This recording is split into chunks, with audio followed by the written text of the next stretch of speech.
You understand? Dagdag pa nito sa may pinalidad ang boses.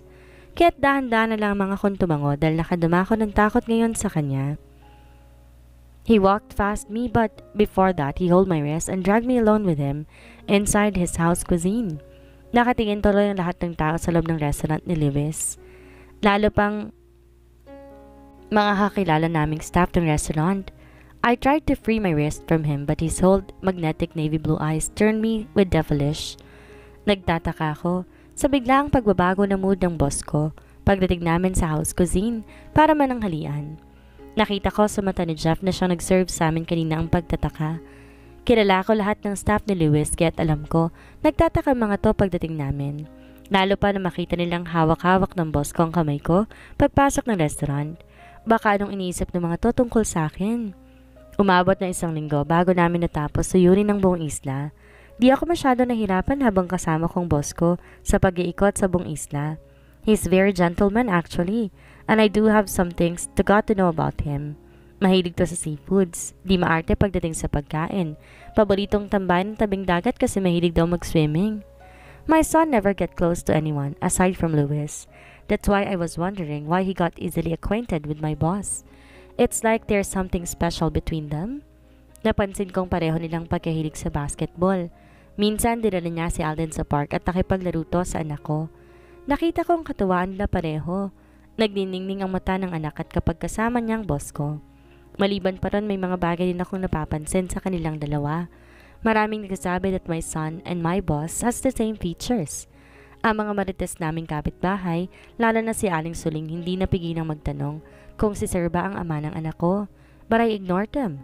I quickly erased that thought and the possibilities of him.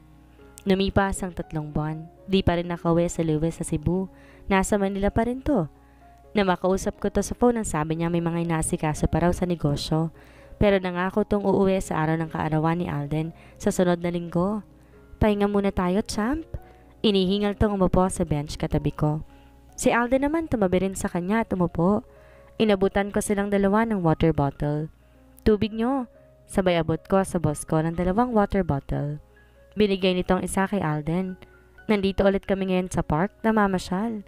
Linggo ngayon kahit pagkatapos namin magsimba kanina, sinundo kami ni Alex sa bahay para ipasyal ulit ang anak ko. He asked me on a date but I declined at first pero humingi siya ng permiso kay nanay at pumayag naman ito. Dahil mapilit siya kaya't pumayag na lang din ako. Nak, alika na. Palitan natin damit mo basa ng pawis ang likod mo. Tawag ko sa anak ko. At nilabas ko ang isang bagong damit nito. Give me that. Kinuha ni Alex sa akin ang t-shirt ni Alden. Hindi ako na. Ungot ko at kukunin ko na sana ang t-shirt sa kanya pero tumayo ito at pinaupo na maayos ang anak ko. Take off your shirt, champ. Papalitan natin ang damit mo. Mabilis naman sumunod ang anak ko habang ako'y nakatingin lang sa kanilang dalawa habang pinasuot niya ang t-shirt kay Alden. Thanks po, sir. Nakangiting sabi ng anak ko sa kanya. Nang matapos itong mapagsuotan ng damit. Pleasure, champ. At nakipag-appear pa to kay Alden. Bumalik ng upo sa pwesto niya kanina. Binigyan niya ng energy bar si Alden at pinakain niya muna to. Habang busy ang anak ko at si Alex nakatingin sa iba't ibang mga laruan sa park. Dahil balak na naman itong bilhan si Alden. Nandito kami sa isang American toy store. Mga mamahalin kadalasang mga laruan dito. Do you like this Iron Man robot, champ? Sabay abot ito kay Alden ng medyo malaking robot. Tawingin muna sa akin si Alden na para bang humingi ng permiso kung ayos lamang ba sa akin. And I give him a small smile kaya't bumukas ang kasiyahan sa mukha nito at tumango kay Alex. Limited edition po yan, sir. Kukunin niyo po? Talong ng staff kay Alex. Tinanguan ito ang staff. Malapad naman ngumiti ang staff habang sinilid sa paper bag ang nasa karton na robot. Tsaka binayaran na to ni Alex. Mabuti at naabutan pa po ninyo itong anak ninyo, sir. Last 2 pair na lang po ito eh. Habang iniabot nito kay Alex ang paper bag, saan ng staff sa kanya. Tahimik lang ako nakikinig at nakatayo sa tabi nilang dalawa ni Alden. Itama ko po sanang malaking akala ng staff nang biglang sumagot si Alex. Yeah. Napatitig tuloy ako sa kanya. Gwapo naman po ng anak nyo, sir. Mana po sa inyo. Hirit ng staff habang pinaglipat-lipat ang tingin sa anak ko at kay Alex. Numiti naman si Alex sa tinura ng staff at tumingin siya sa akin. I snapped my gaze to him. I was about to correct the wrong conclusion of the staff, but Alex smiled boyishly and quickly answered the staff. Yeah, my son looks more than me, than my wife. He looked at me when he said the last word, wife. Nakakaloko pang ngumiti sa akin. Umandar na naman ang kabaliwan nito, at dito pa talaga sa public umarangkadang kalokohan nito. Pinanlakihan ko siya na mata, pati anak ko ngumisi rin sa kalokohan niya. Pilit ko pa rin sinasanay ang sarili ko pag ganito na ang kalokohan niya. Minsan para tuloy akong teenage dream. Bumibilis ang tibok ng puso ko para may mga nagliliparang paru-paro sa loob ng tiyan ko. Sa loob na mahigit 2 buwan, iba ang pinapakita sa aking treatment ni Alex. Minsan nagiging sweet to na alam kong may halong kalokohan naman. Minsan naman kung titigan niya ako para may ibang kahulugan ang titig nito.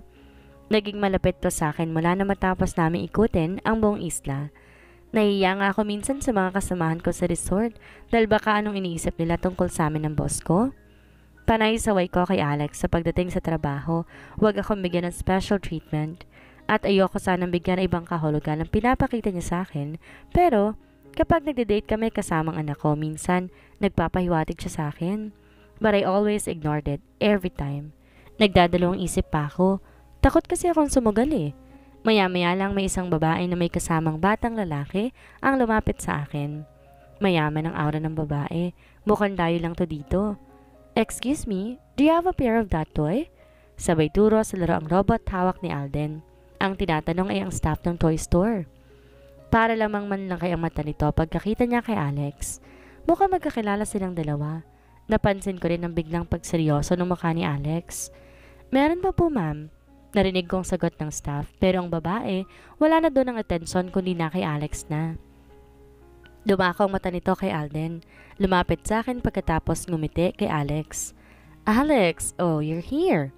Naging maarte ang boses nito. We visited your resort and it's amazing there. I actually looked for you at the resort but you're here naman pala. Akmang hahawakan nito si Alex pero mabilis iniwas ni Alex ang kamay niya. Hinawakan sa kamay si Alden at tinila papalapit sa kanya. Nakita ko biglang nagbago ekspresyon ni Alex. Napalis ang ngiti ng babae at tiningnan nito na mabuti ang anak ko. Tsaka binalik ang tingin kay Alex and this time, a devilishly smirk crept in her face. And she looked at me from head to toe. Animoy ng mamatang uri ng tingin nito sa akin. Pero tinapatan ko ang tingin nito kaya't bumaling ulit ako kay Alex. So, you found... He cut the woman's words abruptly.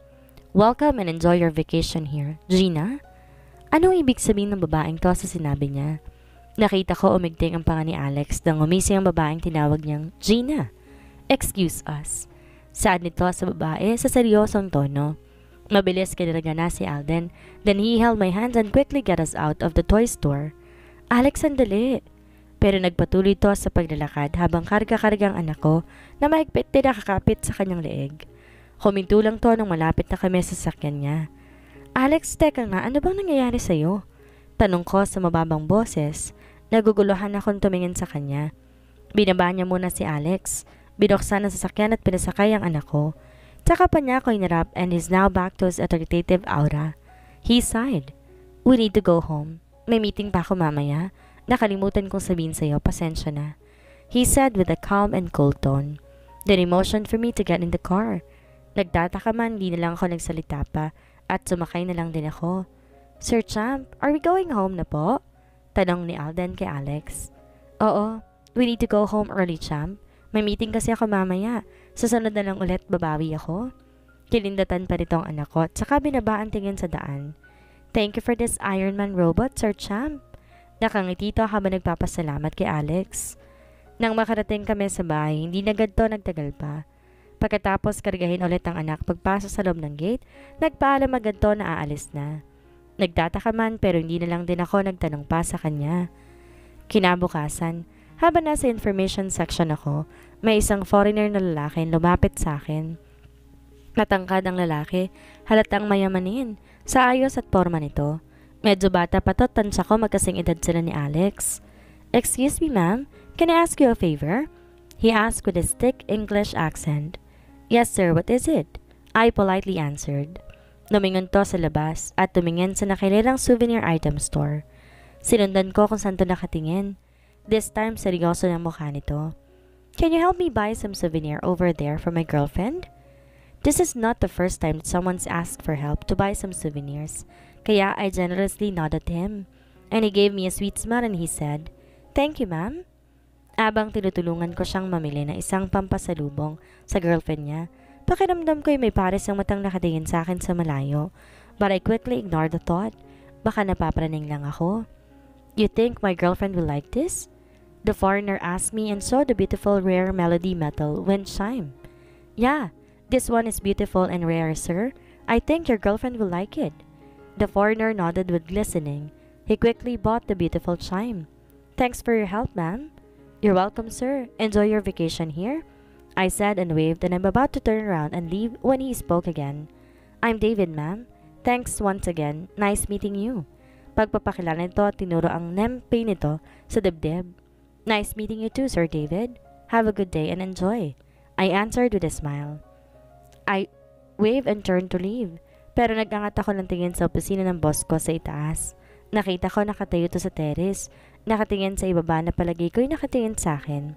Then, I averted my gaze so I go back to my place in the information session. Pagdating ko pa sa pwesto ko, tumunog ang intercom. Si Alan ang nakasagot kaya siyang malapit sa intercom. "Hello? Yes, sir?" "Ay, okay po, sir." Pinapatawag ka ni boss sa taas. "Rin," saad ni Alan sa akin at kinalabit pa ang braso ko. "Uy, go na. Mukhang aborido si boss ngayon na." Untag pa nito sa akin. Iniwan ko muna si Alan sa desk na umakyat na papunta sa office ni Alex. Ano naman bang kailangan nito sa akin? Bilisan ko na lamang, tamakalabas ako ng elevator. I pressed the red button, then the door automatically opened. Agad akong pumasok sa loob ng opisina. Naabutan ko itong nakatayo, nakarap sa glass window, may kausap sa phone. "Opo, Nay. Mabuti naman ang kalagayan niya." "Sige po, Nay. Opo. Kayo din. Ikumusta niyo po ako kay tatay, nanay?" Tinapos itong tawag at tumarap sa akin. Dito nagsalita at nakatitig lang siya. Bigla ko na-miss sa mga magulang nang marinig kong may tinawag si Alex na nanay at tatay. "You called for me?" Ako ang una nagsalita. Lumapit to sa table at nilagay ang phone niya dito. Matikas sa tumayo at nakasalid ang dalawang kamay sa bulsa. Naka-button down shirt black lang ito ngayon. Ang simpleng ayos ay hindi man lang nakabawas sa kagapuhan niya. Galit ba siya? Kanino? Sa akin? "Who was that?" he asked in a cold tone. "Who?" I looked at him confused and answered with question. Madilim pa rin ang mukha nitong matiim na nakatitig sa akin. Ba't parang may kasalanan ako sa kanya? Out of this moment, I feel terrified of him. "Yung kausap mo kanina, dun sa souvenir store, sino yon?" Still in his dark gaze at me. Natahimik ako sa tanong niya. "I don't want you to talk to any foreign guy." Hindi ko na siya pinatapos magsalita and I explained my job. "Mga guests sila ng isla mo. Trabaho ko." But he also cut me off. I hate it when I'm interrupted while I'm still talking. He reasoned. Galit ang boses. "Teka nga, ba't ba nagagalit siya, ha? Ginagawa ko lang trabaho ko dito bilang tourist guide. Ano bang silbi ko kung di ko gagawin yun?" I countered back. Umigting ang panga niya sa sinabi ko. Marahil na pagtanto nitong tama nga ako. But he stepped closer to me. And I do the reverse one so I step back but my legs touched the single couch in front of his table. Kaya nahinto ako at nakatinga lang nakatitig sa kanya. "Nakalimutan mo na ba, Celine? We're dating, right?" He reminded me. "Oo," he asked me on a date pero tinanggihan ko nung una.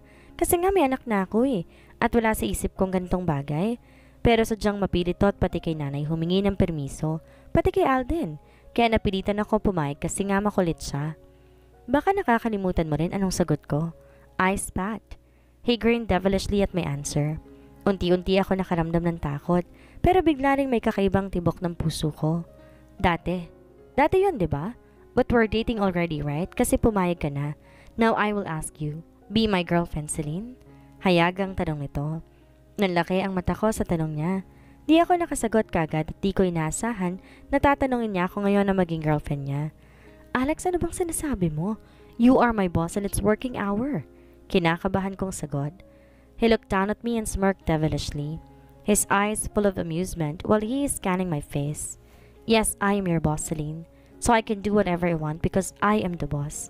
Ngayon, kailangan ko na sagot mo. I want assurance kasi ayoko may kahati.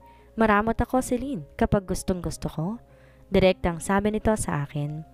Ano raw gustong-gusto niya? Parang gusto ko yatang kiligin na. Matiim ang mata nitong nakatitig sa akin. Hinihintay ang sagot ko. He's very dominant at this moment and I can say that from his actions and words. Nakatingala akong nakatitig sa kanya at kinakabahan ako kasi mas lumapit pa siya sa akin. At naguguluhan ako kung anong isasagot ko. Hindi pa ata ako handa. Bakit mo minamadali niya ako? Kailangan ba talaga madaliin? Ano bang nakain ng boss ko ngayon at aborido to? Nakita niya lang ako kaninang may kausap na guest, nagkakaganito na siya na kaagad. Sabi nila kapag nagmahal ka daw, bumibilis ang tibok ng puso mo. Yung para may naglilipara mga paru-paro sa loob ng tiyan mo. Kapag ba nakatitig siya sa'yo, ganitong nararamdaman ko. Every time Alex looked and stared at me. Hindi ko para na nasa magka-boyfriend dati kahit noon. May mga nanliligaw naman sa akin. Pero ni isa wala akong sinasagot sa kanila. Hindi naman sa mapili ako. Sadyang nakaton lang ang focus ko dati sa pamilya ko at sa pag-aaral. Yun nga lang, unexpected things happen in my past life. Naninibago pa ako ngayon sa relasyon namin ni Alex. Yung parang nangangapa pa ako pagdating sa ganitong bagay. All these things are new to me. But Alex assured me that we will be taking step by step in this relationship that we have right now. Wala mang kasiguraduhan kung may makakabuti bang kahahantungan, pero mas pinili kong sumagal at subukan ito. Walang kasiguraduhan. Doubts and insecurities. Sometimes I felt knowing that Alex does not know about my past. Kahit alam niyang may anak na ako, pero ni minsan dito nagtanong tungkol sa ama ng anak mo. Masaya ako nakikitang maayos ang relasyon nila ni Alden, at kahit sino mong makakakita sa kanilang dalawa, pag magkasama ay walang duda na parang anak na rin ang turing niya rito. Kaya siya magkamukha naman sila ay para daw talaga silang mag-ama ni Alden. Minsan na itanong ko sa sarili, paano nangyari na magkamukha sila ng anak ko? Paano kaya kung may posibilidad na naipikit ko na mariin ang aking mata sa isipin na baka si Alex ang ano kaya mangyayari kung sakali?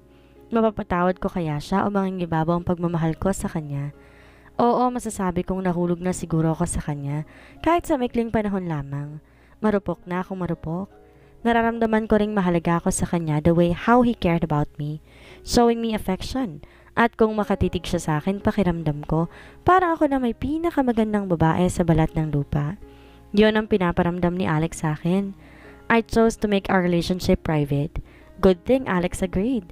At first, he does not want to agree but I was the one pushing it. Love? Tawag niya sa akin. O diba pati endearment na gamit niya? Love as in mahal?